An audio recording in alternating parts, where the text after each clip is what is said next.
I miss being a kid. Oh, man, I don't know if anybody else does, but I really miss being a kid because things are a lot different when you're a kid. You know, like as an adult, you have to take more responsibility for your actions. You know, like when I was a kid, I could run around naked. It was cute and adorable. Now if I run around naked, I'm definitely just going to jail. When I was a kid, I collected comic books. Now people refer to me as a hoarder. I don't like how that has changed.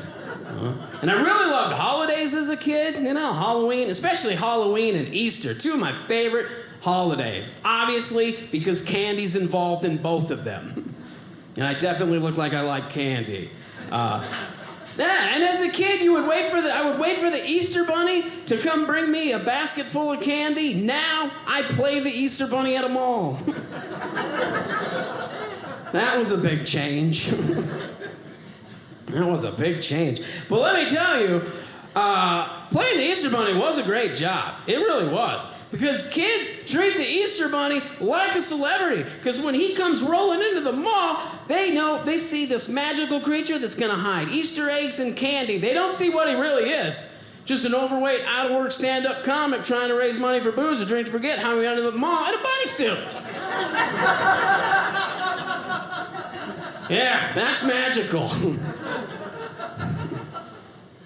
Like I said, Halloween was another favorite holiday of mine. As a kid, you know, you get to go trick-or-treating, dress up in costumes.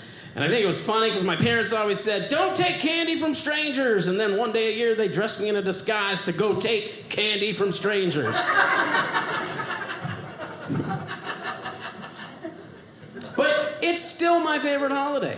Halloween is still my favorite holiday, but for different reasons. Now it's my favorite holiday because it's the only time of year when I can go any place at any time and there will be no questions asked if I wear a wig.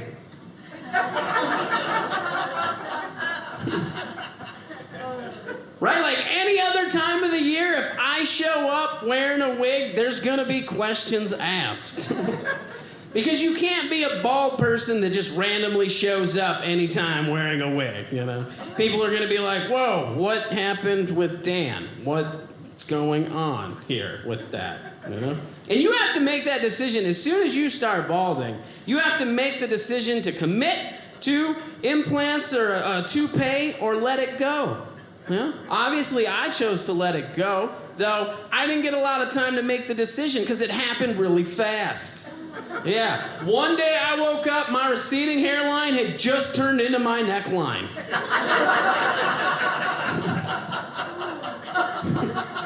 And I have like a weird balding pattern, so I look like a defective chia pet.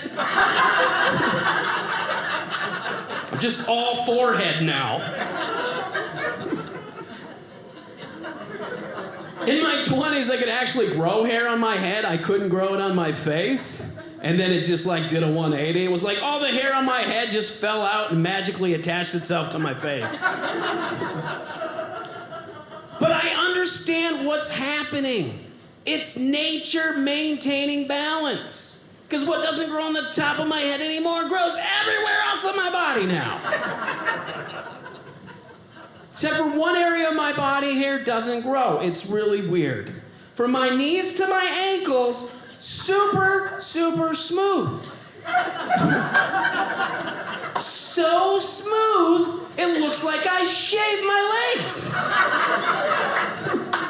So when I get undressed, it looks like I'm wearing a sweater dress.